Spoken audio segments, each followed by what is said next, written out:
Joe is a dark, deviant soul who preys on women. He looks for a weakness, whether they are home alone or are just too trusting, then he goes in for the kill. After Joe's most recent victim, a horse trainer out of Sisters, Oregon, he decides to head for Montana. Soon after arriving, he gets lost in what he thinks is Montana National Forest. Suddenly, finding himself staring into the barrel of a shotgun held by a rancher named Molly, Joe quickly claims he is a lost hiker. As the wind blew across the ground, the scent of horses and ponderosa pines are in the air. This warmer wind was much needed. After a long, hard Montana winter that was just barely over, and springtime was desperately trying to make itself known. The mountaintops still hold the evidence of the winter that had lasted so long. The horses are restless to run free over the ranch. The dogs are thankful for a short swim, although the water was still pretty cold, and you can see the heat rise off their coats as they lay on the bank just enjoying the mid-afternoon breeze. Suddenly, the ranch dog Chase caught a glimpse of something and took off running toward the barn area. Thinking it to be a deer, Molly didn't think much of it until she heard a loud, panicked voice and Chase growling and barking. She went running into the tack room where she kept her husband Evan's rifle. He placed it there just in case she ever needed it. Molly grabbed the rifle out of the tack room and ran to where she heard the commotion along the side of the foaling barn. As she ran around the side of the barn, she saw Chase holding a man at bay up against the side of the barn wall. Pointing the Henry 44 at him, she told Chase to heel. "Who are you? And what are you doing on my land?" "Lady, put the gun down," he said. "I am not putting the gun down until I know who you are and why you are all the way out here," she told him. "I was hiking and got lost," he answered. "Where are you from, mister?" "I am from California," he answered. "Where about in California?" "Outside of LA," he answered. "Well, that explains it. A lot of city people have no business in the woods in Montana or anywhere else for that matter," she told him. "What is your name, mister?" "Joe," he said. "Joe what?" "Joe Reynolds." "Well, my name is Molly, and my husband is Evan. We own this ranch, and you are trespassing." Molly lowered the gun and told Chase to watch him. "Are you thirsty, Joe?" she asked. "Yes, I am. I have been walking for quite a while," he told her. As they walked towards the house, she told Joe to take a seat at the picnic table and she would get them some sweet tea. As he sat down, Chase laid down close to him, watching his every move. Molly went into the house and called Sheriff Connor. She wanted information on this guy because his story did not add up. She found it hard to believe that he is hiking in Montana with no supplies or a gun or bear spray for protection. "Hi, Meg, this is Molly Jameson." "Well, hi, Molly, how are you doing?" "Good, hon." "How are the horses? Any babies yet?" Meg asked. "No, not yet, but real soon. I was wondering if Jared is in the office today." "I need to chat with him a minute," Molly asked. "Yeah, Molly, just hold on a second and I will get him for you." Within a few seconds, a friendly, handsome voice came on the line. "Well, how are you, Mole? Haven't heard from you in a while. Is everything all right out at your place?" "Well, Jared, that is why I am calling," she told him. "This man showed up on my place a little bit ago. He claims he is lost from hiking, but that is just not sitting right with me." "Why is that, Mole?" Jared asks. "Well, he has no hiking gear, food, water, or anything else on him." "Mole, where is he right now?" "He is outside sitting at the picnic table, and Chase is guarding him like a hawk." "Good, keep him there. Don't let him in the house." "I am on my way and I will handle the situation," Jared says. "Mole, where is the gun Evan left for you?" "I have his Henry 44 in my hand right now," she said. "Good, keep it with you. These days, you cannot be too careful." "I will, Jared." As Molly hangs up the phone, she watches Joe out the window for a moment before going to the kitchen for iced tea. He had not moved. He was still in the same place that he was when she had come into the house. Setting the tea on the counter, Molly checks to make sure the safety is off and that the gun is in fact loaded. Evan always made sure that she could load a gun, shoot it, and clean it. Grasping the gun tightly, she says with a tear falling down her cheek, "Damn it, Evan. You need to be here protecting me. Damn this war, and damn the army, and damn your selfish pride." Wiping the tears away, she collected herself and walked out the door toward the picnic table. "Molly, you and your husband sure have a beautiful place here. Thank you, Joe.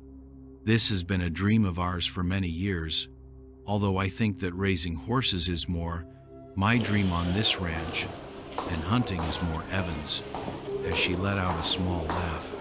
"When we were looking to buy this place, I wanted beauty and room that the horses could run. Evan wanted good hunting ground.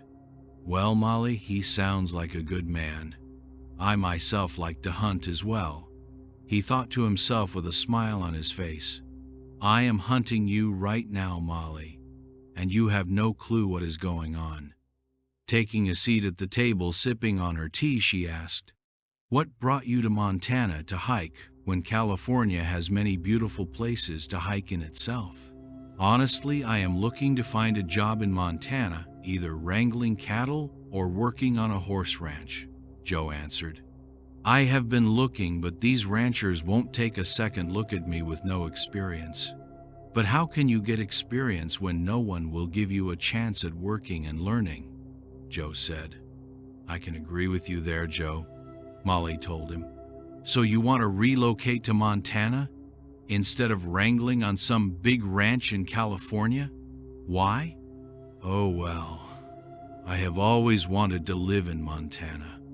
That has been a lifelong dream of mine," Joe replied. She kind of chuckled and said, "Well, I can assure you that when you have to face a long Montana winter and all the work that comes with it, you will wish that you were, well, what do you do for a living now, Joe?" "I am a stockbroker." "Well, Joe, you will definitely wish that in the middle of a hard winter here you were tucked away safe and warm in your office," Molly said to him. "Molly, do you ever wish you didn't have to face a winter here?" "Huh, all of the time, but it is part of Montana life. I wouldn't change it. Although every year, Arizona is sounding more and more appealing. I threaten to move there at least a dozen times during the winter. But when it comes right down to it, I love Montana. It is my home. Evan and I have built a life here on this ranch." "Where is Evan?" Joe asks curiously. She thought to herself, should I say he is gone? Should I say he is in town? What should I say? I don't know this guy or where he is really from. He seems so very nice and down to earth. I guess it would not hurt to tell him that Evan is off to war. Molly sighs for a moment, then says with a cracking in her voice that Evan is off overseas in the army and has been deployed over and over for the past 4 years. He is getting to come home soon. He will be home for good." "Oh, my Molly," Joe replied. "I was in the army too. I finished my contract a year ago. I was in for 6 years and spent most of those over in Iraq." "Really?" Molly replied. "What was your MOS?" "Oh, it was 11 Bravo, Joe replied. "That is the same as Evan. He too is 11 Bravo." "Oh, really so? How does he like driving trucks?" Joe asked. Molly hesitated for a moment, realizing that Joe is clearly lying to her, and not to let him know she knows he's lying. She replied, "Oh, he likes it just fine, but is ready for ranch life again." Chase started to bark and stood up, looking down the driveway carefully, making sure that he still kept his eye on Joe. Suddenly, a newer black Ford F-254x4 came pulling into the driveway. Jared jumps out. Hey, Mole. How are you? Didn't know you had company. I was out this way and thought I'd look in on my best friend's girl. Hey, Jared, nice to see you. Would you like some iced tea? Sure, if you don't mind. Not at all, Molly replied. She then headed into the house, still carrying her rifle. Jared takes a seat on the picnic bench across from Joe. Hi, I am Jared.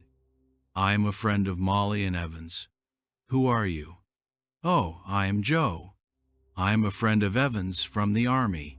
We served together in Iraq until I got out last month. Well, Joe, thank you for serving. It is greatly appreciated. So how did you find your way out to this ranch? It is not the easiest to find, Jared asks. Well, Evan told me that if I was going to be looking for work, to head up here to see if Molly needed any help with her horses, Joe replied. Well, Joe, that she does, Jared said. Jared looked around the driveway, noticing that there wasn't a car that this Joe fellow could have driven in here. The only rigs there are Molly and Evan's. This made Jared catch himself before he got in too deep with this line, that this Joe fellow is feeding him. Say, Joe, where is your car? Oh, Joe hesitated for a moment, then said, Well, I parked around here somewhere from this direction. I am not sure, but I got out. I wanted to go for a hike to clear my head. Then I stumbled upon Molly here at the ranch, Joe told Jared. So what you're telling me is you lost your car? Jared asked. Yeah, I think I did, Joe answered. Jared found that to be odd, but didn't feel that his new friend was being truthful with him, since there are about 15,000 acres of BLM land surrounding the Jameson Ranch on 3 sides. I just can't see how he hiked in here, Jared thought to himself. He had to have cut across the front pasture and onto the ranch where Molly had found him. Molly came out of the house bringing Jared's tea. So you boys have a nice chat? Molly asked. Yes, very nice, they replied. Molly noticed that Jared showed up in plain clothes and no sheriff's truck. She thought to herself that was very smart on his part to do, because she didn't want Joe to think she called him to come out. Mole, you want to show me your horses? My daughter has been bugging me for one for rodeo to use on barrels, so it is about time for me to give in. Jared laughs. Sure. Follow me, I will show you what I have for sale that is broke. Joe, would you like to come with us? Sure, Molly, I would love to. Joe got up off the picnic bench to walk with Jared and Molly to the barn. Molly hollered, Come, Chase. Chase came and followed Joe to the barn. Joe says, That is one loyal dog you have, Molly. Yes, he is very loyal and very protective of me. He is also very intimidating to strangers when they see a 160-pound Rottweiler come running towards them. Yeah, Joe says, he scared the hell out of me. Molly laughed. Molly is a small woman, only about 5, weighing about 110 pounds. She has long, dark auburn hair, green eyes, and looks very young for her age of 34. Jared picked out a black and white Overo paint 4-year-old mare for his daughter Levi. Molly, I will have funds transferred, then get you a check out for her by the end of the week. Sounds good, Jared. I will separate her out from the others and put her in the front corral, then you can come and get her anytime, Molly replied. So, hey Molly, I best be getting back. Joe, how about if I give you a ride to see if we can find your car? Joe kind of stumbled his words around, then finally says, That will be great. It was nice meeting you, Molly. I hope to see you again soon and help out with the horses. Bye, Joe. Take care, Molly said as they are leaving. As the men are driving along, Jared's gears are just spinning out of control. This guy's story is just not adding up. He would not be released 3 months earlier than Evan due to stop loss and affect. During stop loss, you have to complete your deployment.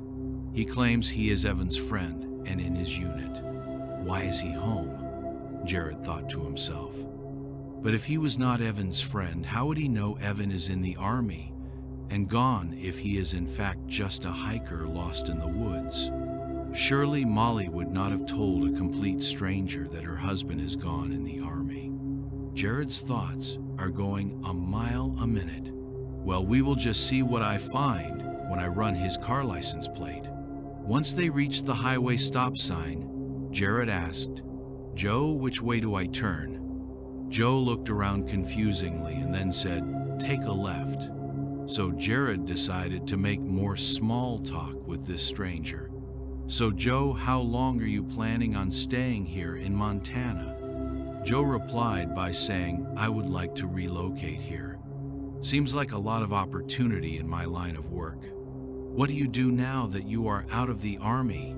Jared asked. "I am a police officer," Joe answered. "Really?"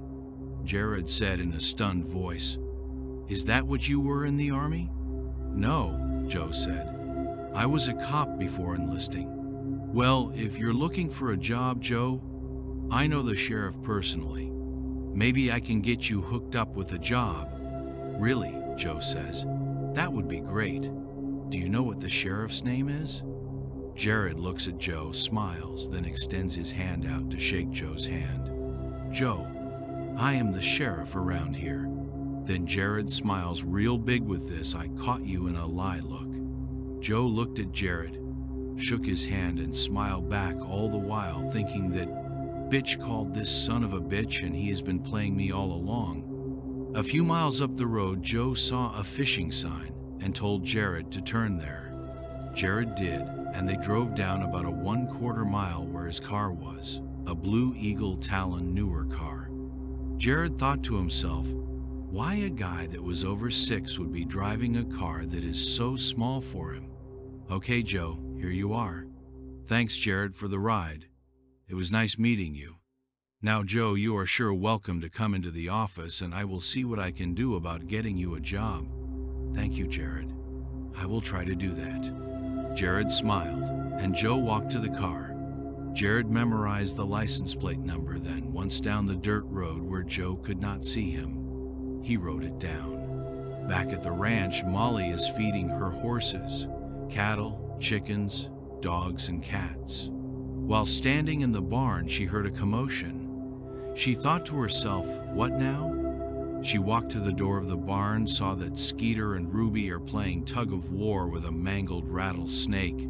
"Skeeter," Molly hollered, "drop that damn thing before you get bit and I have to race you to the vet." Skeeter dropped the snake, then Ruby grabbed it and took off running across the yard and over a hill. "Ruby, you dang dog," Molly said. "You never listen to me." Molly finished her chores quickly because Evan had promised to call around 9 p.m. Molly, Chase, and Skeeter went into the house. The house was very rustic. That was what both she and Evan wanted. A rustic house they could live in and raise a family. The house had many windows for the amazing views of the mountains and abundant wildlife that strolls through the ranch on a daily basis. There was just a herd of 60 or more elk there yesterday, feeding out of the grain bins that Molly built after Evan went away. He always told her before he left not to feed the wildlife, that they wouldn't come around because of the dogs. Molly just laughed as she would think about that while she was watching her yard fill with such beautiful creatures. They didn't seem to mind the dogs at all. Molly ran herself a hot bath, then went to stoke the fire. She put a few logs on it. Molly always thought the fireplace was beautiful.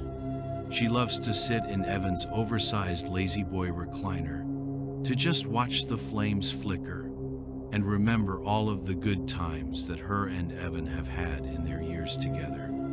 How she couldn't wait to feel his touch and taste his sweet kiss again. The smell of hazelnut candles floated through the house from the master bath where she had lit at least a dozen candles and is soaking in a hot bubble bath listening to a sweet Randy Travis song with a shot of tequila in one hand, the bottle of Jose in the other, with the cordless phone nearby. "Jose Cuervo, you definitely are a friend of mine," Molly says, laughing before taking her shot. Listening to the words of the song just brought tears to her eyes, because the loneliness of Evan being gone and so far away was overwhelming to her.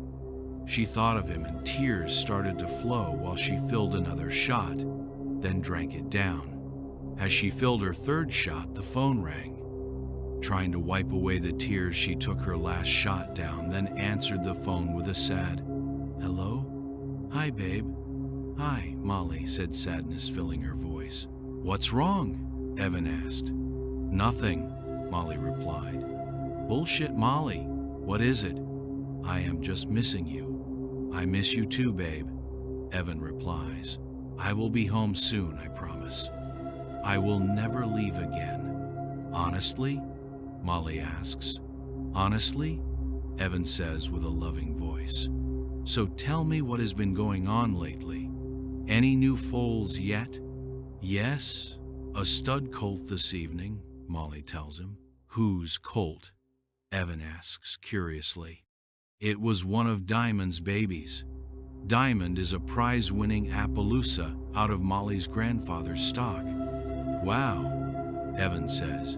"What coloring? Any spots?" "Black with snow-white blanket and big black spots." "Evan, he is a very pretty colt," Molly told him. "So, anything else interesting happened today?" Evan asks. "Well, Skeet and Ruby showed up with a dead rattler, and when I hollered at them to drop it, Ruby grabbed it, then ran as fast as her little legs would take her." "So anything else?" he asks. "Yeah, Jared was out today and bought one of Vixen's 4-year-old babies for Levi to run barrels." "How much you get for her?" Evan asks. $3,500. "Wow, Mole. That is great," Evan says enthusiastically. "Is she one that I broke before I left?" "No, I broke her. You weren't here," Molly says in a quiet voice. Evan was quiet too for a moment, realizing all of the things he is missing, because he chose to be stubborn a few years before. Molly then said, "I had another visitor today." "Who?" Evan asked. "A lost hiker named Joe." "What do you mean a lost hiker, Mole?" Evan asked.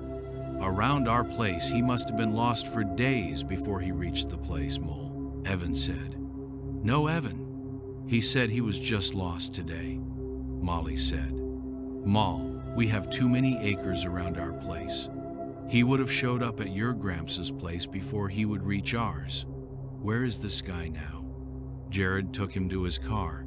"So Jared talked to him?" Evan asked. "Yes, and they seemed to get along pretty good." Molly stressed to Evan so he would not worry about her. "I have a question for you, Evan," Molly says. "Okay, what is it?" "Well, Joe is wanting to relocate to Montana. He wants to work as a wrangler on a horse ranch. I thought, since I am the only one here and I need so much help with foaling, it is really going to be picking up here soon, not to mention that I have been calving for 3 months already alone. I am exhausted and I really need the help. I could hire him and put him up in the bunkhouse." Evan was very quiet for a moment, then said, "Why doesn't he get a job with another rancher? Why does he want to work for you, Molly?" "Well," he said, "the other ranchers will not hire him to work because he does not have any experience."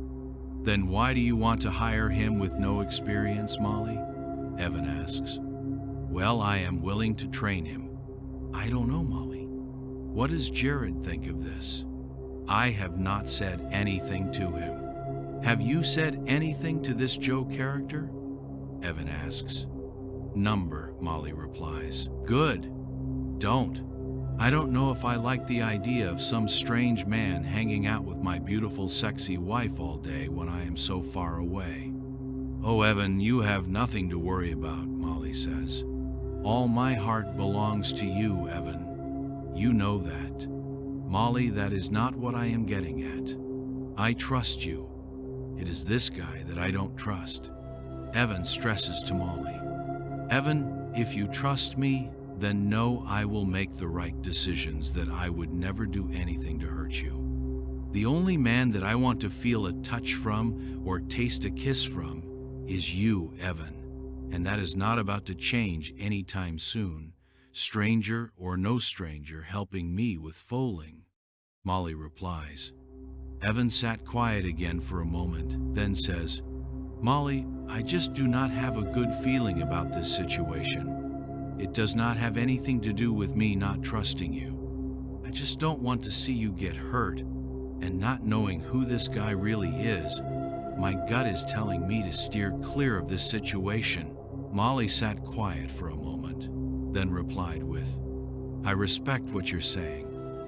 If he comes back asking for a job, I will tell him that I just cannot afford to pay him with all the bills piling up so that it does not upset or anger him. Molly, do you have all my guns that I have placed around the house and the barn for your protection? Yes, but I do not know why I have to have them in so many places, Evan. Molly, it is for your protection. You never know when you will need to protect yourself or who or what you may have to protect yourself from, Evan says. Well, not to worry. I have not moved any of them except for today when that hiker showed up. I grabbed the Henry's 44 out of the tack room. You did? Evan asked. Yeah, why? Molly asks. Because I never thought you would really handle the guns without me there. Evan, one thing I did pay attention to when you were home with me is how to survive in the woods and how to protect myself with a gun.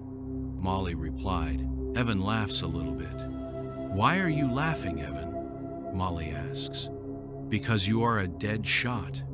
I would not want to be on the receiving end of a bullet that you just shot. They laughed together for a minute. Hon, I am going to have to say goodnight. My shift is going to start soon and I need to get ready, Evan tells Molly. Okay, I will be glad when you are finally home and I don't have to kiss you goodnight over the phone or snuggle with your pillow that I refused to wash since you had left for the war. Girl, you're crazy, but that is what I love about you, Evan tells her. I love you too. Talk to you again soon, Evan. Moll, I will be home before you know it, Evan says lovingly. I know. I am patiently, not patiently waiting, Molly replies. They both laugh again, then tell each other good night. Molly hangs up the phone, takes another shot of tequila, and sits there for a moment before she realizes that the water has gone a bit cold. She pulled the drain, stood up reaching for her bathrobe, and she stepped out of the tub to see that Chase was sleeping on the floor next to the tub. She quietly stepped over him to head to her room, trying not to wake him. When she got to her room, she opened her drawers to find her flannel PJs. She hears footsteps. She looks up and Chase had followed her to the room. Chase, you're a good dog and a great friend, Molly tells him. Molly dresses then, pats Chase on the head and walks out of the room. She is sure to lock all the doors, then makes a cup of hot tea and goes to the living room, only to find that Skeeter is asleep in Evan's recliner, and Ruby has drugged that damn snake through the dog door and has it on the couch with her while she is sleeping. Ruby Sue, Molly hollers. You dang dog. What the hell did you bring that snake in the house for? Molly goes to the kitchen drawer for tongs, then heads back to the living room, grabs the snake with the tongs, takes it to the door, and throws it outside. I will deal with that in the morning, Molly says angrily. Ruby, you're a bad dog. No more snakes in the house? Dang it. I just got the stench from the skunk out of here last week after 2 months of everything stinking. No more dog door. Molly walked over and closed the dog door, then locked it. Ruby crawled off the couch and went to lie in front of the fire. Skeeter, get up, Molly said after a few seconds. Skeeter got up out of the chair only to head to the bedroom to sleep on the bed. Molly curls up with Evan's Pendleton blanket in the recliner and looks at Chase and says, some guard dog he is. She laughs. Chase lies down in front of the fireplace close to Molly. I swear, Chase, you must have promised Evan you would protect me with your life, because I don't get far out of your sight, old boy." As Molly sat there trying to sleep but thinking about her conversation with Evan, it was hard to fall asleep. The yearning in her soul for him to be close to her and be home with her in times like this are very strong tonight. She thought to herself, "I wonder if he realizes how much I long for him, need him, want him, and love him." She laid back and closed her eyes. She could feel the warmth of the fire on her face, and she was soon asleep. Morning seemed to come quickly, or maybe it was just the slight tequila hangover that made it feel that chore time came quickly. As the sun came in through the windows, it brightened everything in the house. The hardwood floors are just golden when the morning sun hits them. The logs' accents in the house have a rich, beautiful honey color to them as well. Molly sat there in Evan's chair, soaking in the quiet new morning sun, when suddenly Skeeter and Ruby came tearing through the house right past the chair she was sitting in. All of a sudden there was a big thud. Molly started to laugh hysterically when she realized what had happened. The dogs did not realize that Molly had closed and locked the dog door. Ruby hit the door, and Skeeter hit Ruby. Chase sits up, looks at Molly, then stands up and heads for the door to be let outside. Molly, still laughing while she gets up, heads for the door to let the dogs out, starts to cry as she is laughing. Then she starts to sob uncontrollably. The loneliness, missing Evan, and too much tequila has finally caught up with her. She has held those tears in for 4 years while trying to be strong. Well, today she finally broke a much-needed break. Finally, she collects herself enough to let the dogs out. She then heads for the bedroom to get dressed so she could head for the barn. After getting dressed, she goes to the freezer to pull out an elk roast for dinner for the next afternoon, when her grandparents are coming for dinner. She had promised elk roast, homemade gravy, and taters. Molly heads out to the barn, noticing on the way that the snake once again is at Ruby's mercy. Molly just shakes her head and walks to the barn to her foaling stalls. She looks in the first stall. "No new baby this morning, Pooh?" she asks. "Maybe later this afternoon?" Molly says to her. She walks to the next stall. No new baby. Molly then crosses the walkway to another foaling stall, and there was a beautiful black and white Overo paint foal staring at her. "Oh my goodness, you are gorgeous," Molly exclaimed. "Starlight, you sure make beautiful babies," Molly told her. Molly then opened the stall door to go in, and the baby, although very wobbly, ran behind her mama. "Come here, sugar. I just want to make sure that you're okay. And mama too. Come on, sweetie." Molly always keeps newborn halters in each stall, so that when the babies are born, she can get a halter on them at least in the first few hours of life. Molly believes in lots of human contact with her horses. She thinks that it makes better horses and makes the horse a companion. She slowly grabbed the halter so as not to spook the new baby, then walked to Starlight, gave her a hug, and told her, "Good work, Mama." She then walked around to the baby and got a hold of her, got the halter on, and buckled it. She looks at the baby all over, then stands back, then says, "So, sweetie, what are we going to name you?" "Well, it will come to me. I will know when it does." Molly reaches for Starlight again to show her thanks. She gave her affection, then left the stall to check on the others. She walked to the next stall, and once again there was a baby. "Wow, Gramps, Stud did it again. That is one beautiful baby colt there." Once again she goes into the stall, halters the baby, and praises the mother. After going to all 12 stalls and checking for babies, she finds that there are 5 new babies and 1, possibly 2, on their way later that day. After feeding and checking to see how many other babies have foaled, Finding one more Appy colt outside, she thought she better call her Gramps to inform him of the new babies, since he is part owner of the Appy babies that are born. Molly walks to the house, and Chase is close by, following her to the house. He lays on the front porch in the sun while Molly goes in to eat and to call her grandfather. She sits at the table, then dials the number. 3 rings go by before she hears a hello on the line. It is her grandma. "Hi, Gram. Is Gramps around?" Molly asks. "Yes, just a second." "Hello," her grandpa says. "Hi, Gramps. Just calling to let you know that Mako did a good job. We have some very nice-looking foals, definitely breeding and showing stock," Molly tells him. Her grandpa replies, "With fillies or colts, or both?" "We have both," Molly answers. "There is one that is just gorgeous, a black with a white blanket with big black spots," Molly tells him. He then asks who the mother is. "Vixen," she answered. "Vixen?" he says. "Really?" "Vixen didn't throw any color last year, or the year before." "I know, Gramps, but she is making it up to us now." "Well, your grandma wants to go get her hair done, so we are going to town. Are we still on for lunch tomorrow?" "Yep, an elk roast thawing," Molly says. "We will see you tomorrow," he tells her.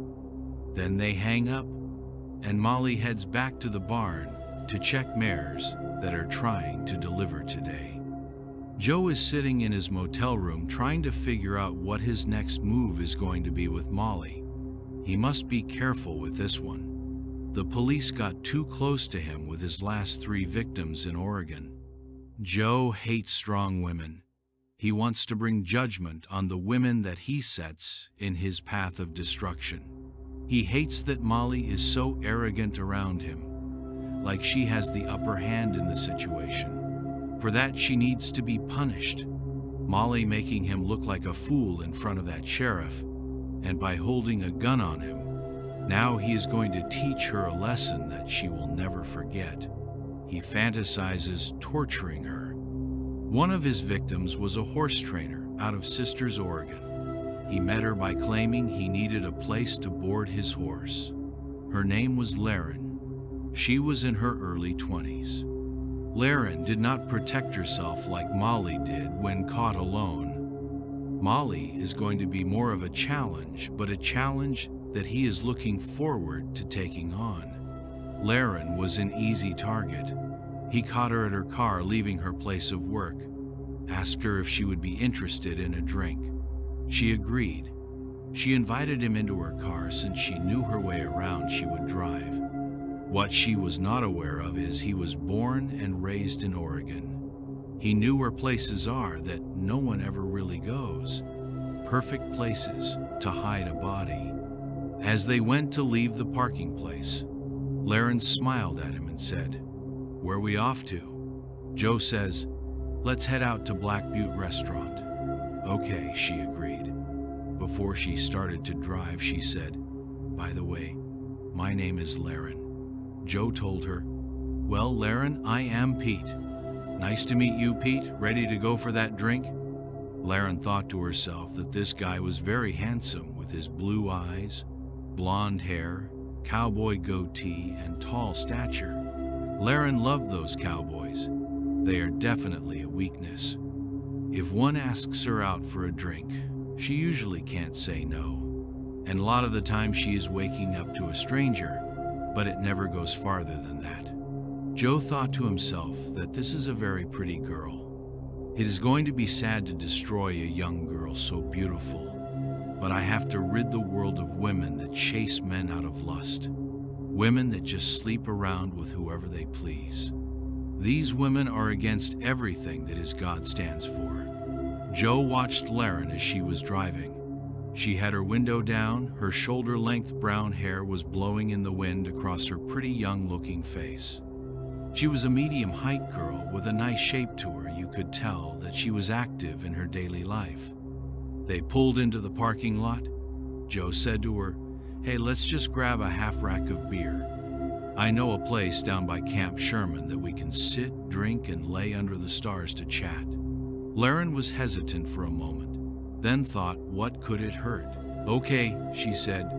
Joe ran into the store, got the beer, then they started out driving again. When they came to where Joe wanted her to go, he told her to turn and where to drive.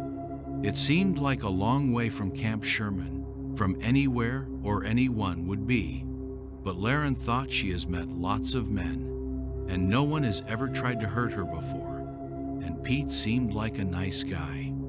He was very good looking, and she was wondering how he looked under those clothes. Okay, turn here. This is the place, Joe told her. Laren turned onto a dirt road that seemed to go on forever, that had bumps and a creek that ran alongside. The trees are kind of thick. The smell of the trees are intoxicating to her. Finally, Joe told her, we are here. Go ahead and park.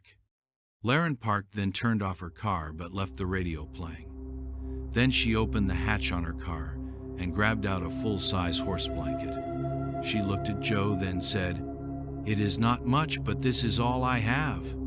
Then she laughed a small laugh. Joe smiled at her and helped with the blanket and grabbed the beer too. They laid the blanket close to the creek and sat down on the blanket, each opened a beer. They started talking for a little while. Joe, after a couple of beers, said, well, Laren, I have got to find a tree. Nature is calling. Laren told him, okay. Then she took off her jacket, revealing her tight t-shirt and small perky breasts, and she lay down on the blanket and waited for who she thought was Pete to return. After a few minutes, which seemed like 10, Pete showed back up. He laid next to her on the blanket, looking at her. Laren smiled, then leaned up and stole a sweet, wet kiss from him. Joe's heart started racing because he wanted her, but knew after he had her, she had to die. That is just the way it has to be. Joe lay on his back when Laren climbed on top of him, taking off her shirt, then leaned down to kiss him again. Joe kissed back, more passionately that time. Laren loved that.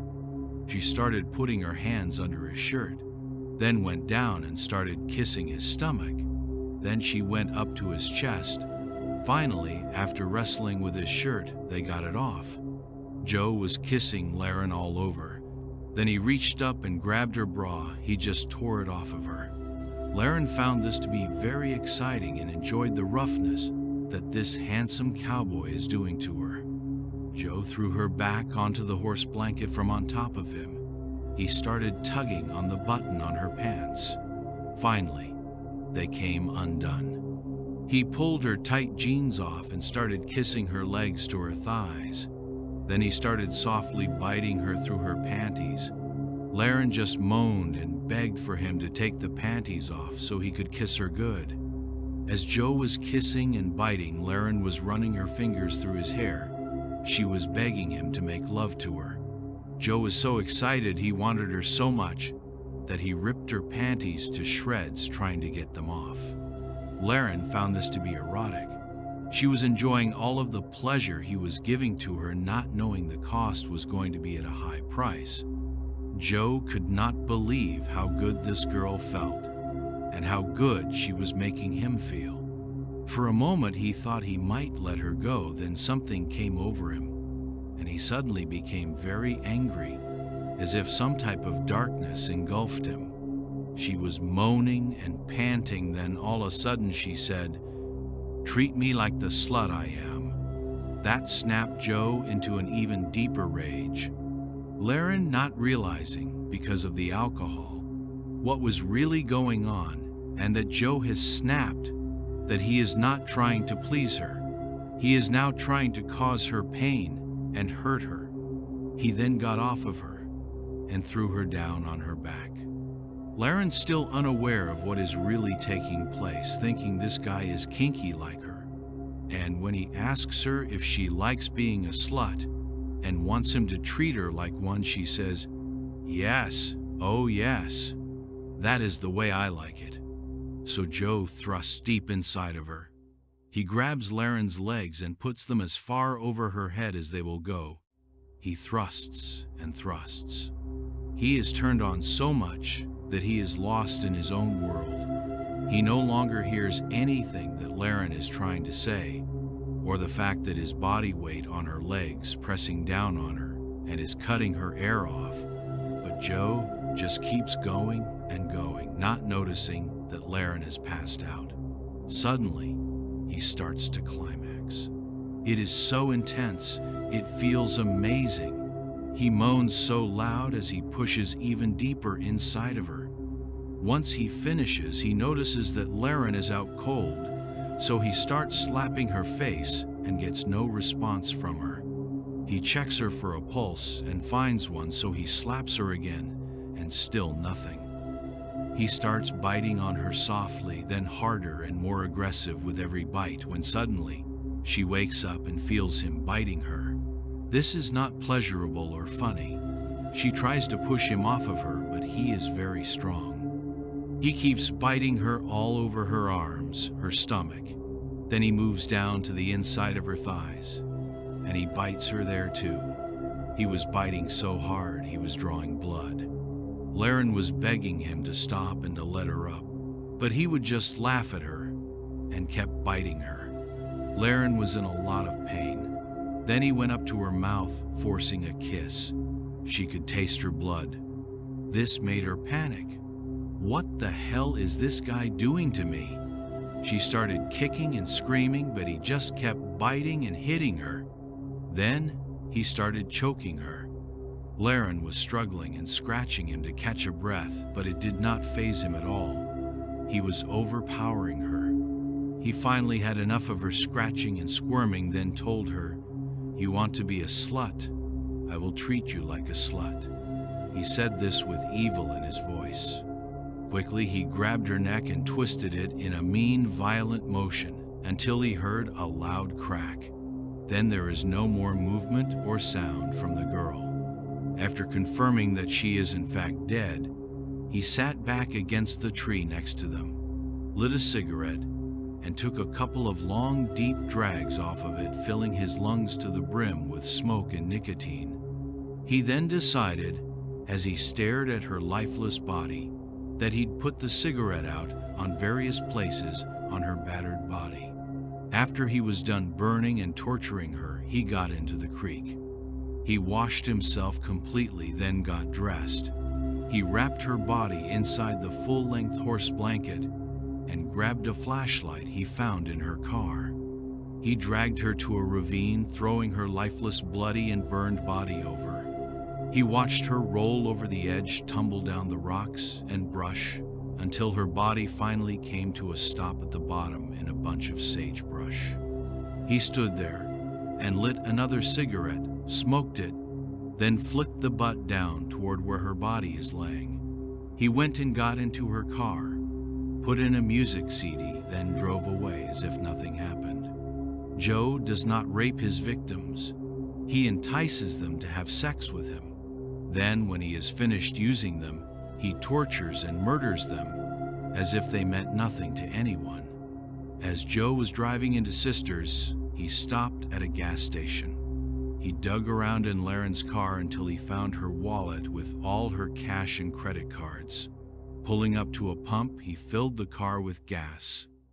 He took her cash and ran into the store and bought a bunch of snacks, jerky, and beer for the road.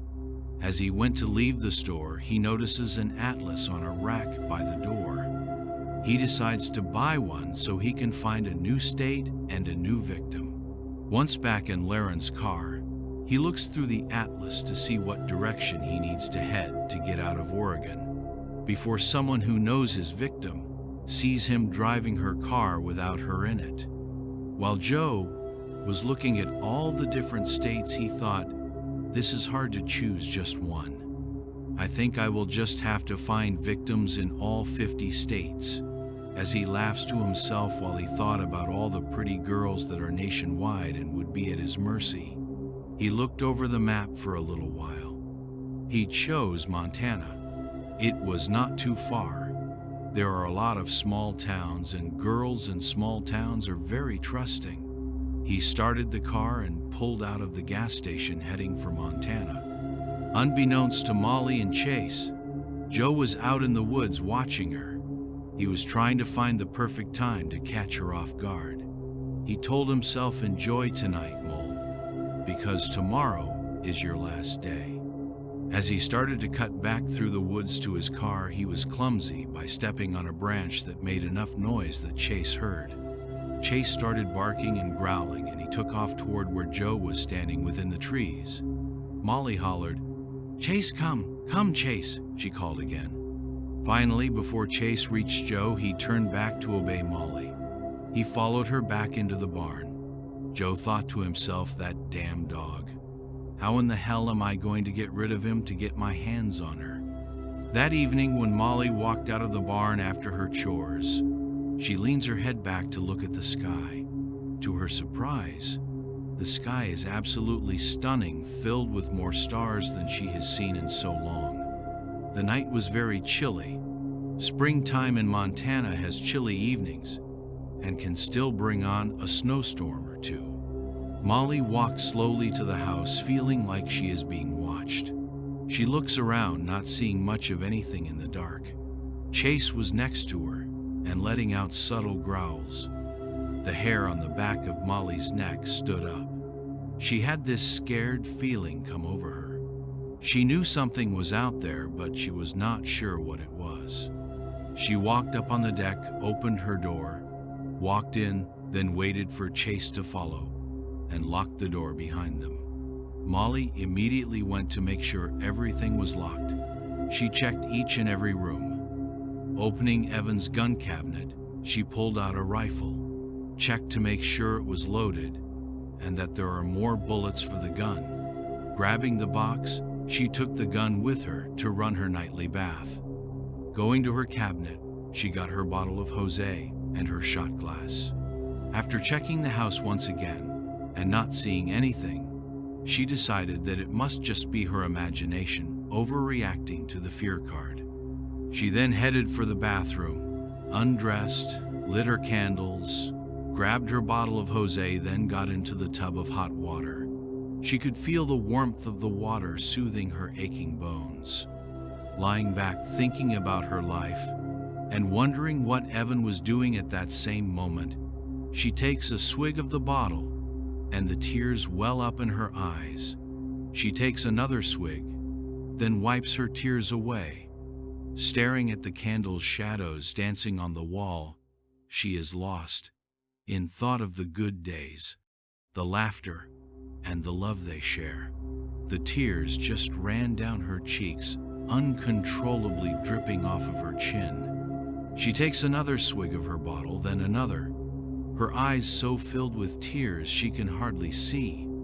Suddenly, Chase jumps up, growling. He runs out of the room, barking and growling viciously. Molly jumped up out of the tub, grabbed her rifle, and took off running through the house where Chase is gone. As she ran down the hall, her feet slipped on the hardwood floor, causing her to slip and fall onto the living room floor. Chase was hitting the large window that is at the right of the house. Molly gets up, grabs the rifle, runs to the wall to turn on the porch light. As the light comes on, she is startled by a man standing directly in front of her outside the window. She is trembling. She quickly raises the rifle and points it at the stranger, pulled the hammer back as if to fire. The man raises his fists over his head, hits the window, then lets out a loud yell in anger. The bang caused a thunderous sound, then he runs off into the darkness towards the woods. Molly runs to the back door to check to see if she can see anything from there. She saw nothing. Molly grabbed her phone and dialed Jared's number. She was trembling and shaking so bad that she could hardly talk or hold the phone. A sleepy voice picks up the other end of the line with a quiet, "Hello?" Molly screams into the phone. "Jared! Oh my God, Molly, what's wrong? There is a man out here. He just ran into the woods across from my house. He was on my porch." "Molly, are all your doors locked?" "Yes. I will be there in 15 minutes. "Molly, go get your gun," Jared told her. "I got it." That is why he ran off. Then all she heard was silence. Jared had hung up. Molly ran and got dressed, then pulled out a kitchen chair to sit down. She was very dizzy from all the tequila that she had drank in the hot bath. She sat there for a moment, just trembling deep down. She knows that it is the hiker Joe, because in the years that she has had the ranch and been there all alone while Evan has been away, she has never had any problems with anyone. She thought to herself, "I should have shot that son of a bitch when I found him here.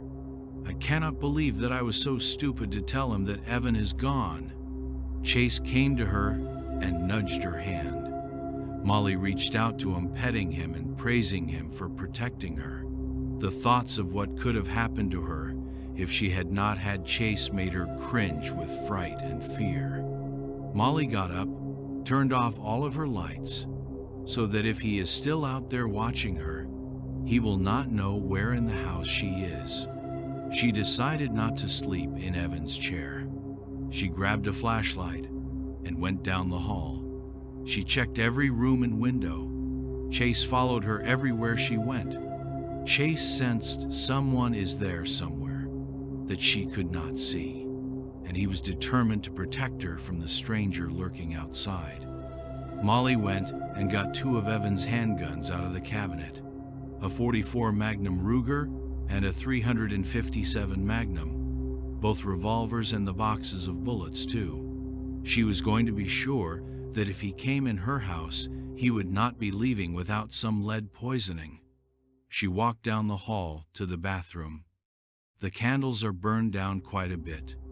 The aroma of the hazelnut just filled the bathroom. She sat down on the floor just inside the door, closing it with her foot. He would have no chance if he opened the door, because she will shoot him dead. It seemed like a million years until she finally heard Jared's truck coming up the driveway. His truck came to a skid as he parked. Molly stood up to look out the bathroom window to make sure that in fact it is Jared. Once she saw him walking towards the kitchen door, Molly unlocked the bathroom door, then went down the hall to the living room and into the kitchen, checking everywhere before entering each area, just in case he did make it inside her house. Without her knowing or Chase hearing, Molly walked through the kitchen to the door and turned on the light. There was Jared waiting for her to let him in. Molly reached over to unlock the deadbolt. She then opened the door. Jared says, "Are you okay, Molly?" Molly told him, "Yes, but that scared the hell out of me. I think the guy cracked my window." "Do you have a flashlight?" Jared asks. "Yes." Molly handed him hers. Jared told her he was going to go check her window and that she was to lock the door behind him. "If you hear gunshots, call 911 and get someone out here for help. No matter what, Molly, do not go outside. Do you understand?" Jared asked her. "Yes, I understand," she told him. Jared went out the door and Molly locked it behind him. She watched him as he walked around the house to check things and check her window. It was not cracked, but he could see the fist marks where the window was hit on the outside. He then grabbed his gun out of his holster, turned on his headlamp, and headed for the woods. Molly got real worried when she watched him head for the woods, because if he needed her help, she would have no idea that he was in trouble. She paced the floors waiting for him to return. It seemed like hours had passed, and the sun would be rising soon before she finally saw him emerge from the darkness of the trees. He walked slowly to the house, then came and tapped on the kitchen door. Molly opened the door to let him in, asking him, "What did you see?" "Molly, I did not see anyone, but it had not been long since someone had been there because there are some fresh cigarette butts on the ground that are still hot. That son of a bitch is throwing his lit butts on my ranch in the trees. He is going to start a fire Then I am really going to shoot him, Molly says in an angry voice. Molly, you are not going to shoot anyone, Jared tells her. Well, Jared, if that guy comes back here again and tries to get into my house or hurt me or any of my animals, I am going to shoot him. I do not mean nick him in the arm, shoot him. I mean shoot him dead, Jared, Molly says in a serious voice. Molly, if he comes into your house or tries to cause you bodily harm by law, you have every right to shoot him, Jared tells her. Molly, I will stay with you the rest of tonight to make sure that he is just not waiting for me to leave. Jared, I think this guy is the guy that told me he was lost hiking a couple days ago. I thought he was a friend of Evan's from the army? No. Jared, why would you think that? That is what he told me, Jared answered. Molly, how did he know that Evan was away to Iraq? Molly sighed, then said, because I told him. You did what? Jared said loudly. Why would you do that, Molly? I was just making conversation. I thought he was really a hiker that was lost and someone really needing a job. Not someone that wanted to come back because my husband is gone and try to hurt me or worse. Molly told him. I ran the plates on the car that he was driving when I took him back to his car. I am still waiting for the information due to our system being down because of upgrades. Once I get that info back, I am sure it will shed some light on who this character is and what he is doing here in Montana, Jared said. Well, Molly, we better hit the sack so we can get at least a couple hours of sleep before the sun comes up. You can sleep in Evan's recliner, and I will sleep on the couch, Molly told him. Let me go get some blankets. Jared headed for the chair while Molly headed down the hall for the pillows and blankets. Jared laid his revolver on the table, sitting next to him so that if he needed it, he could get to it fast. Molly came back with the pillows and blankets, handing Jared a pillow and a soft fleece blanket that she had made. Molly asked Jared, "Do you need to call home before you stay the night?" "Nope, I don't need to," Jared replies. "Why? Won't your wife be worried if you do not come home?" "Molly, I thought I told you that I have been separated from her for about 4 months," Jared tells her. "Really?"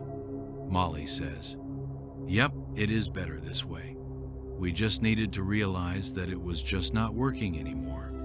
We were only staying together for Levi, and that was too much for both of us, and too hard on Levi knowing that we were only together for her sake," Jared tells her. "I understand that, but it has to still be hard on all of you," Molly tells him. "No, really everyone seems much happier now," Jared says. "So Molly, tell me, how do you get along out here without Evan? You must be lonely," he says to her. Hitting a deep nerve in her loneliness, she tells him, "Yes, I am lonely and angry all at the same time, because Evan did not even ask me what I wanted. He just did what he wanted, and to hell with what my needs are," Molly told him with definite anger covered in sadness. "We don't have to talk about it, Molly, if you do not want to," Jared tells her. "No, Jared, it is okay.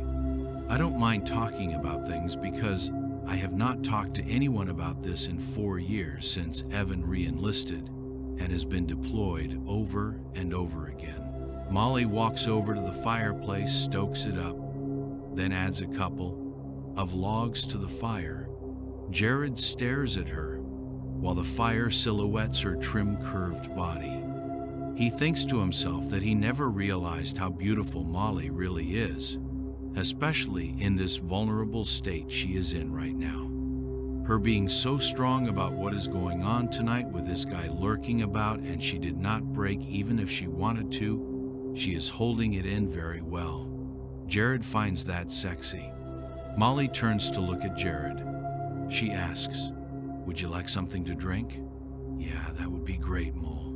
Molly walked to the kitchen to get them each a bottle of beer. As Molly was walking back to Jared with the bottles of beer, he noticed how nice her breasts are and how they filled out the tank top she is wearing. As she sat her beer down, her hair fell over her shoulder. Jared thought she looked very beautiful. Molly then walked over to Jared to hand him his beer. He took the beer with one hand and grabbed her arm with the other hand. Then he pulled her into him, stealing a sweet kiss from her. Molly stood back up, just staring down at him, sitting there in his tight blue Wranglers, tan long-sleeve Wrangler shirt, and black felt cowboy hat. He smiled that sexy smile that Molly has always found irresistible about him since they first met, years before she had met Evan. He has the most gorgeous, piercing gray eyes that she has ever seen on a man before, and his coal black hair with his 5 o'clock shadow made him look so damn sexy. Molly bent down and kissed him back more passionately than he had kissed her in the first place. She then stood back up, saying, "That was amazing, Jared, but I am not sure if I should do this." Jared stood up. Pulling her into him, he bent down and kissed her again. Molly did not pull away. She too wanted him. Molly kissed him back several times, then said, "I will be right back." She walked away to turn on the stereo to play some country music, turning back around to see Jared's tall stature standing there waiting for her to come back into his arms. Molly looked at him. She smiled, walking up to him. He then wrapped his arms back around her, slipped his hands under her shirt. Her skin was so warm, soft, and enticing. Molly reached up to start unsnapping his shirt, then undid his belt. Jared looked at her and smiled so lovingly at her. Molly raised her arms as if to tell him it is okay to take off her shirt. Jared raises her shirt up over her head, exposing her naked breasts. Her long hair fell down over them. He says to her, "Oh my God, you are beautiful." It had been a long time since Molly had a man tell her that she was beautiful. She enjoyed the compliment. But was she doing the right thing by being with another man because she is lonely and needing companionship, or because she is angry that Evan made a decision without considering her feelings? She looked at Jared, kissed him softly on the lips, then says, "Jared, I am sorry, but I just cannot do this. I am lonely, yes, but I am not lonely enough to destroy my marriage." Molly then bent down to grab her shirt off the floor so that she could put it back on. "Molly, I am sorry," Jared says to her. "It is okay, Jared. It is not your fault. We are both very vulnerable right now. This probably is not the best way for us to heal hurts, if you know what I mean," Molly says to him.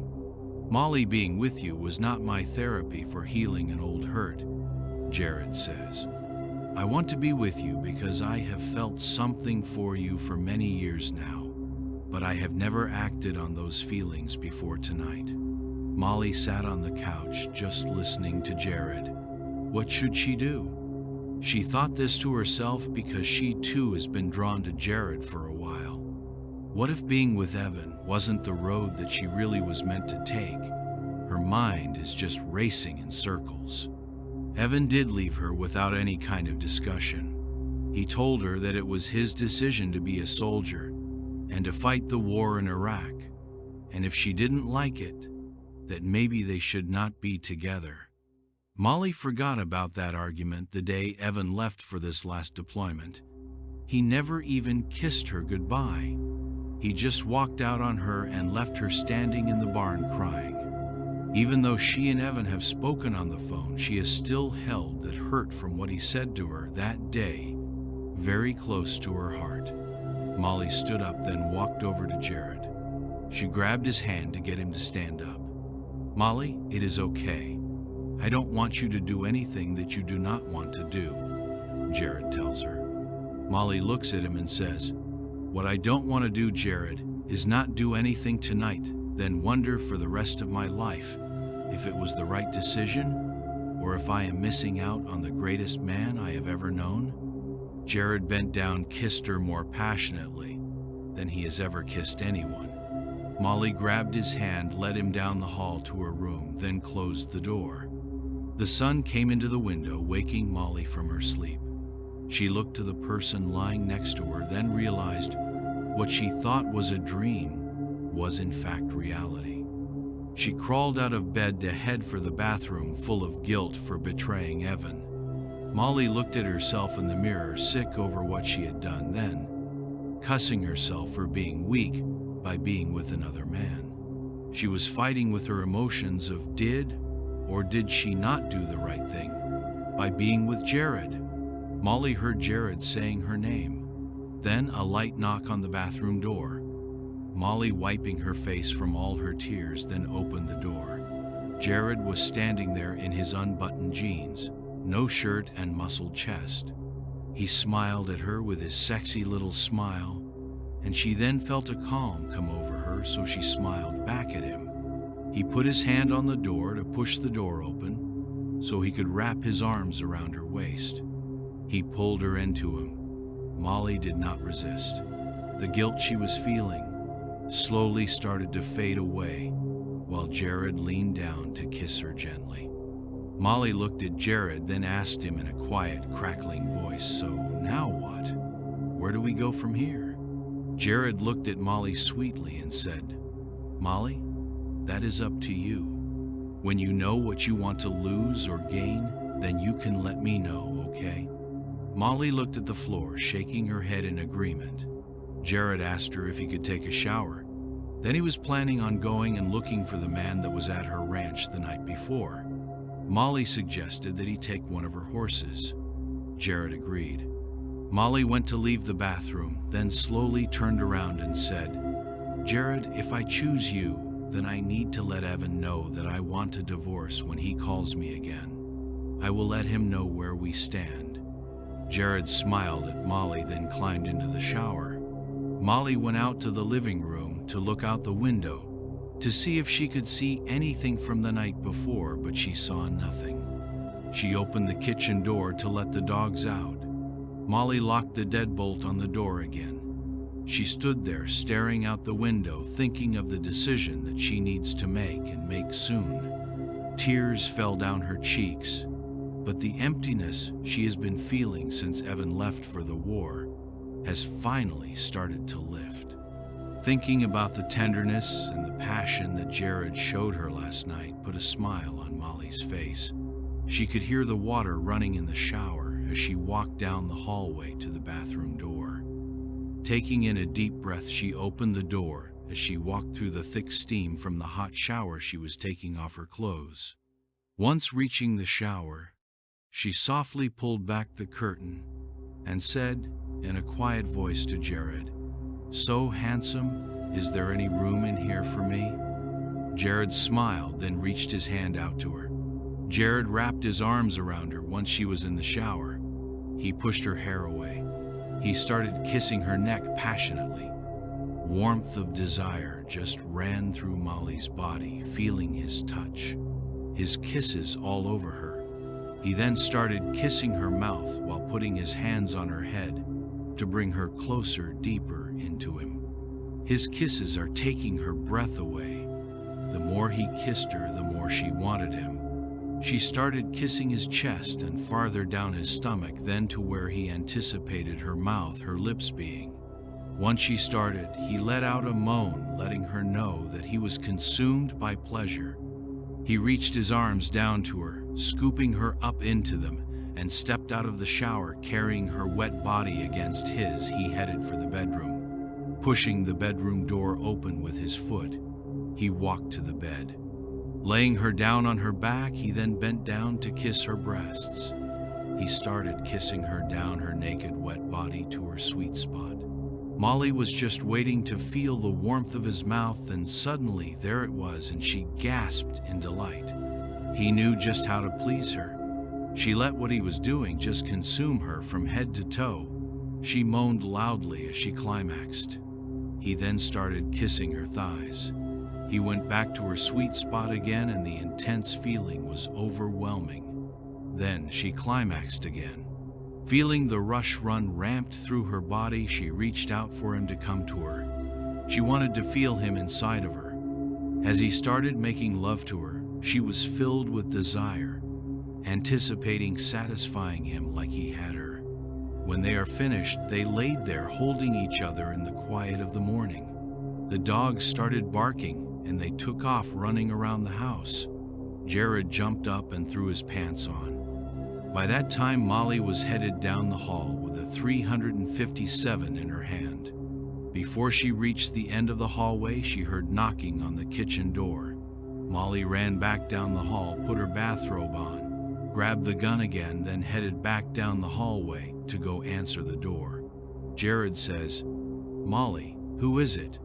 Molly said, "I am not sure, but if I need you, I will holler." She went around the corner of the kitchen to see two military men standing there with a chaplain. Her heart just fell. She knew the news she was getting ready to receive. Molly laid the gun on the counter as tears welled up her eyes. She unlocked the door, then opened it. A tall, thin man asked her, "Are you Mrs. Evan Jameson?"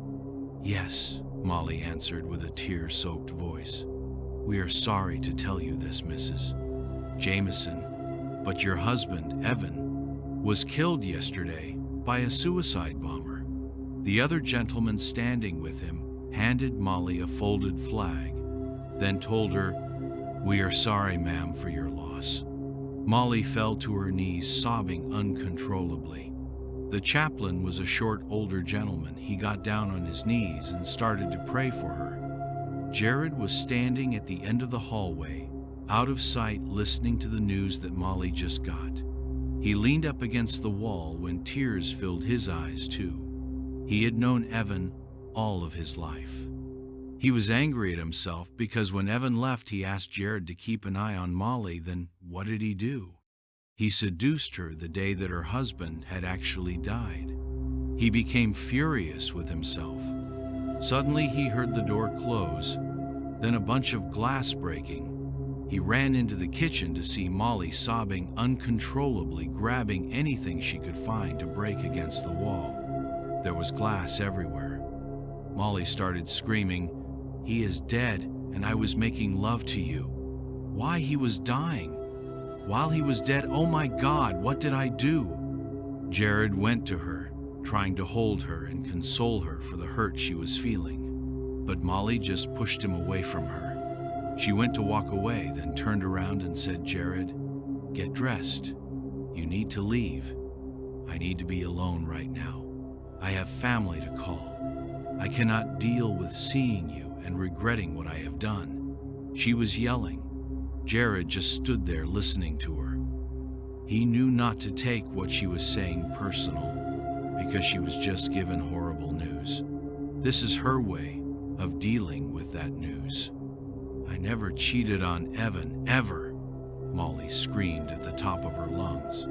"I loved him. Why did I do what I did? Why, Molly?" Jared said, "Don't blame yourself.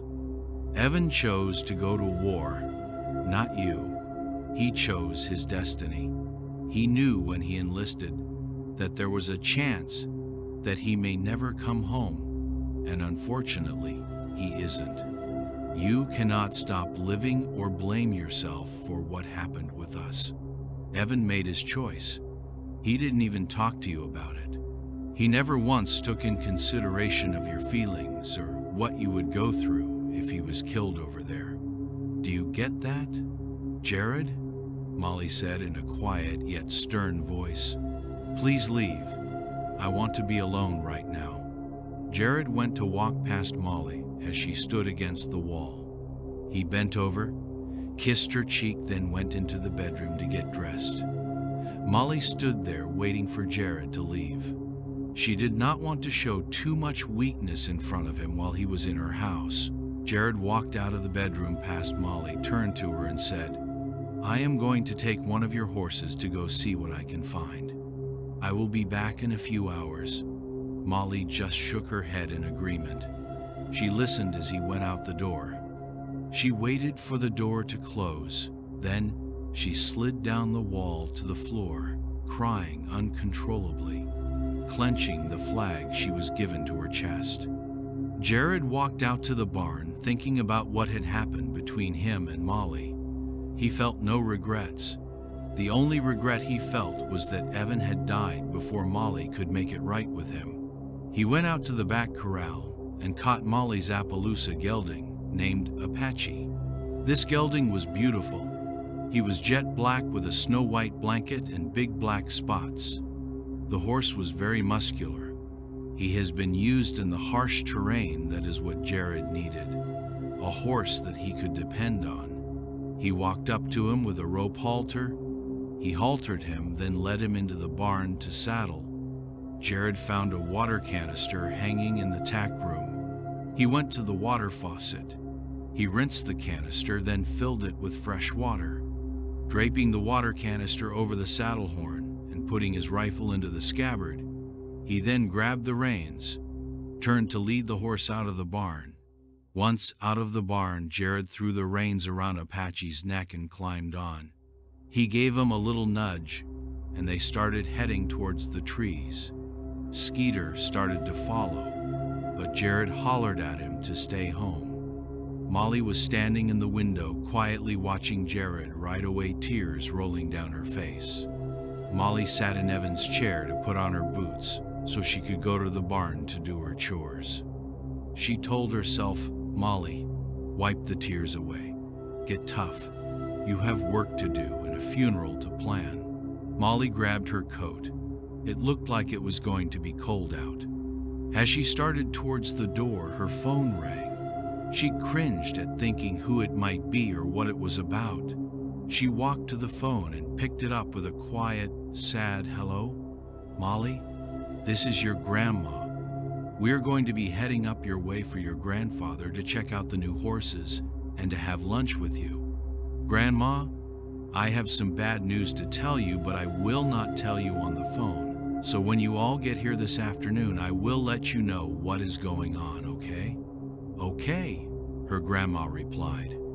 Molly told her that she needed to go to the barn, that she was running late on her chores. "Why, honey, are you running so late?" her grandma asked. "Oh, I just overslept this morning," Molly replied, not wanting her grandmother to know about Jared staying with her. "Bye, Grandma. I will see you later." "Okay, bye-bye, honey." They then hung up the phone lines. Molly stood there for a moment, then decided to put the elk roast in the oven, like she had promised her grandpa she would. When Molly was finished with the roast, she sat down at the table and decided to leave Jared a note, letting him know he was invited to dinner, and she was sorry for yelling at him earlier that morning. Molly grabbed her coat, then headed out to start her chores. Chase was laying on the porch in the sun. Once he seen Molly head to the barn, he got up to follow her. Molly asked him, "Hey, boy, are you hungry?" When she reached the barn, she fed the dogs and the barn cats. Then she went into the tack room to see what saddle Jared decided to use. As she was looking around, she noticed that Jared had stuck a piece of feed bag with a note on it to a nail for her. The note said, "Molly, I am here to be with you when you are ready," signed Jared. Molly held the note, then tears filled her eyes again. She wanted him too, but how can she want to be with another man when her husband was just killed yesterday? Molly was very confused about what she should feel, but she knew that if she pushed Jared away, that he may not stick around too long. Molly decided that she would go for a ride to clear her head after she was done feeding and recording new foal births. She grabbed a saddlebag, then started to fill it with some supplies.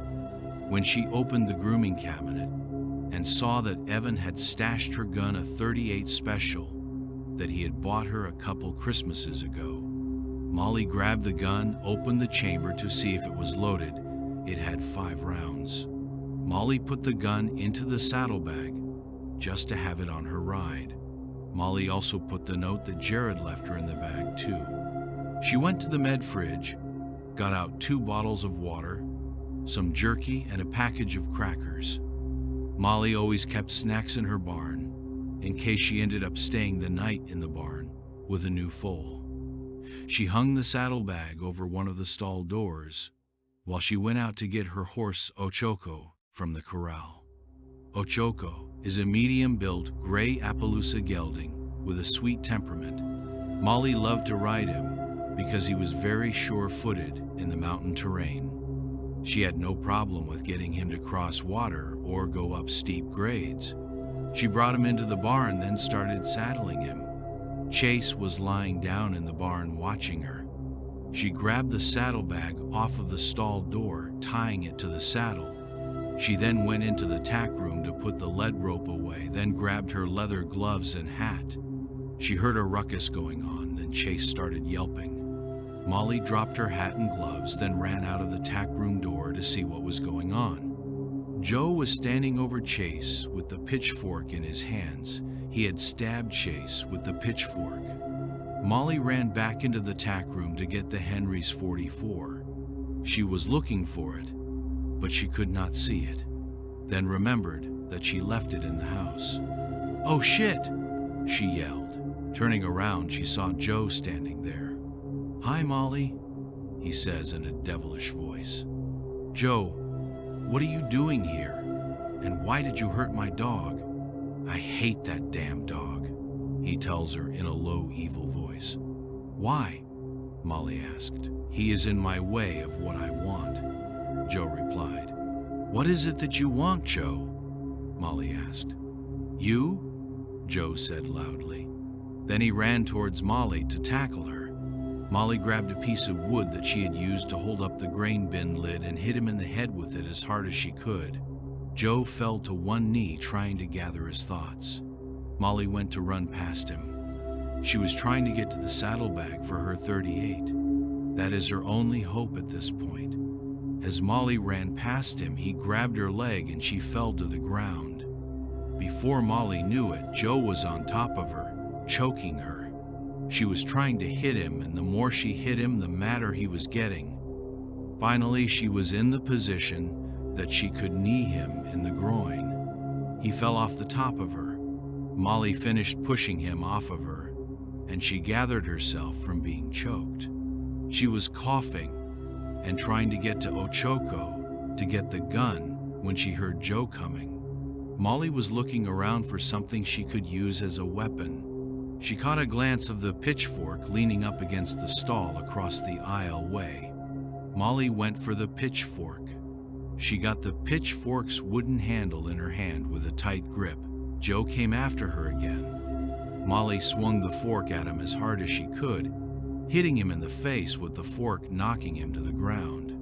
Molly went to head to Ochoko again, and Joe grabbed her again, and Molly fell to the ground, still holding the pitchfork in her grasp. She saw the blood running down Joe's face. The fork had cut down his face from his eye to below his cheekbone. Once Joe had Molly on the ground, his anger overpowered her. He yanked the fork from her hands, then stood over her as he thrust the fork into her thigh, then pulled it back out. Molly cried in agony, but she would not give him the satisfaction that he had hurt her or that he may win this fight. Joe stood over her, laughing, then told her, "You bitch! You cannot beat me! Now get up! We are leaving this barn." Molly thought, "He is going to take me away from my home into the woods and kill me. Where is Jared? It seems to have been forever since he had rode away." Then she thought, "Oh my God, what if Joe had hurt or even killed him before showing up in the barn?" That just made Molly angrier. Molly took her bandana from around her neck and tied it around her leg to try to slow down the bleeding. Joe got furious that she was taking so long to get up, so he grabbed her by her arm and yanked her up off the ground. Hurting her shoulder, she let out a small cry. Joe just laughed at her, then said, "You don't have any idea about hurt yet, lady, but you will soon enough." Molly asked Joe, "So how do you suggest that we leave my ranch?" "We are getting on that horse right there. That is ready to go," Molly told him. "No, we are not, because that horse does not ride double. He will buck us for sure," Joe said. "Then I guess you will be walking," Molly told him. "I won't get far in this terrain with my leg hurt like this." Joe became furious because his plan to take her to the woods and kill her is having its hinges. Get us another horse that we can take. What about one of these right here? We cannot take one of those. They have new babies, and the babies cannot survive without their mama. Oh, isn't that too bad? Joe yelled at her. Saddle that horse now. He then pushed her toward a stall door. Her leg is bleeding badly. The bandana is helping some, but not enough. Molly knows that if she takes a mama from one of the babies, not knowing when someone would notice, and her not knowing what was going to happen with her, that the baby has a potential of starving and becoming dehydrated or worse. Thinking about that brought tears to Molly's eyes. She closed her eyes, squeezing hard to get the tears out of them, as she did not want Joe to think he was making her cry. She did not want to show him weakness. She noticed that Chase was still breathing, laying there motionless. I hope that he gets help before he dies, she thought to herself. Then her heart just sank. Molly grabbed the halter and lead rope off the front of the stall door. She was trying to figure out where she could run to that she may make it and be able to hide from him. Then she thought of the hay barn. There is hay everywhere on the floor, and it must be 3 feet deep or so. Molly got to looking around for something she could get her hands on to injure him with again. The only thing she saw was a half-used bag of rock salt that she uses for keeping the ice melted. It was tied closed at the top, but she thought if she got a good grip on that and swung it at him as hard as she could, maybe she could knock him silly, then she can get to the hay barn. Molly started walking towards the salt bag. Joe yells, "Hey, what do you think you're doing? I'm going to get this horse. She is better in the mountains than the other horse in that stall." Joe stood there for a moment watching her. Then he didn't want her to get too far from him, so he walked right up behind her. Molly could feel his eerie presence, and the hair on her neck stood up. Her heart was pounding so hard, and the blood loss from her leg was not helping the feeling that she wanted to lie down on the floor and pass out. Molly decided that this is it. It's now or never. Once she knew he was in the right position, she grabbed that salt bag, swung it around with all her might, hitting him in the side of the head with it. Joe fell to the ground like a bag of potatoes. Molly knew she needed to get to the hay barn. It was closer than the house. She also knew that she had no time to dig for the .38 she had in her saddlebag, and it would take too much time to try to find it or to untie the bag from her saddle. In all the commotion, Ochoko ran out of the barn. Molly was then unable to take him, so she decided to run as fast as she could with her hurt leg. The faster she ran, the more blood was running from her thigh. Once Molly made it into the barn, she started looking for something to use to defend herself. She knew that Evan did not leave any guns in this barn. She told herself, "Damn it, Molly, hurry, find something. You have to hide before that son of a bitch finds you."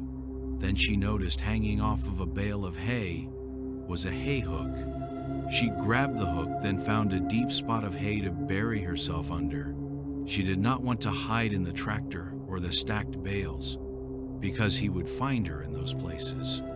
Once she found a deep spot of hay, she burrowed herself under the hay, with the hay hook in a grip so tight that her fingers are hurting. With her other hand, she made a small hole to breathe through, but the hay dust still made it hard to really breathe well. She prayed he wouldn't see a blood trail in the hay and lead him straight to her. Molly told herself, "You will have to kill this guy. It is me or him that will be leaving this barn today, and I will be damned if it will be him." In a distance, she could hear footsteps, but because the hay was surrounding her, she could not tell how far away they really are. Then she heard Joe say, come out, wherever you are, you bitch." It is your day to die, Molly. Do you really think that you are the only one that has ran then hid from me? You foolish woman. I have killed them all. None of them have lived once I found them. He was angry because he could not find her. She could feel him walking on the hay around her. Molly just tightened her grip on the hay hook. Molly, I will find you, and when I do, I'm going to break your pretty little neck like a fucking twig, he yelled furiously. The more she hid, the angrier Joe is getting. Molly outsmarted him, and he did not like that at all. Joe was standing about a foot from Molly, screaming for her to come out to him. Molly's heart was pounding so hard she thought for sure that he would hear it. Molly kept the tight grip on the hay hook because it is probably only seconds before he finds her, and she will be fighting for her life once again. Joe started to take a step towards Molly, but he stopped quickly. She knew he had found her, so she raised up out of the hay as fast as she could, her adrenaline pumping through her veins. Then she just started swinging the hay hook at him. She missed him twice. He was coming at her again. She swung the hay hook again. He used his arm to block the hit, and the hook hit so hard and with so much force that it went right through his arm. He started screaming, "Now I am going to kill you, you miserable bitch." Molly knew that this was it. She would have to think of something in mere seconds. The tractor's hay spear caught her eye. It was only 3 feet away from them. Joe came toward her to tackle her. Molly pushed back against Joe so hard that she was running and pushing, and they ended up rammed into the tractor spear. Molly caught her footing, then managed to pull herself off of the spear tip. She had a hole in her shoulder now. Molly stood there looking at Joe. He was struggling while hanging on to the spear. It had pierced through his chest. She knew he is dying. He looked at her one last time. His last words to her are, "Die, bitch." His head fell toward his chest while blood poured from his mouth. Molly needed help. She found a piece of old board that she used as a crutch to get back to her house so she could call for help. Molly was walking up the dirt driveway toward the house when she saw Jared coming out of the barn with Chase in his arms to lay him in the back of his truck. "Jared!" Molly tried to yell, but nothing was coming out real loud. Then she yelled for him again. Molly was crying so hard the tears are just washing through the hay dirt and blood on her face. Finally yelling once again, Jared saw Molly. Jared came running toward her with his gun drawn. "Oh my God, Molly, are you okay? What happened? Where is Joe?" "He's dead," Molly said to him in a quiet voice. "Molly, are you sure that he is dead?" "Yes." "Jared, he's dead. I killed him in the hay barn." Jared bent down, then picked up Molly's tiny body to carry her to the house to call for help. "Jared," Molly said. "Yeah, Molly," he answered. "I want to be with you, Jared. You now have my decision." She then laid her head on his shoulder and closed her eyes. She knew she was safe.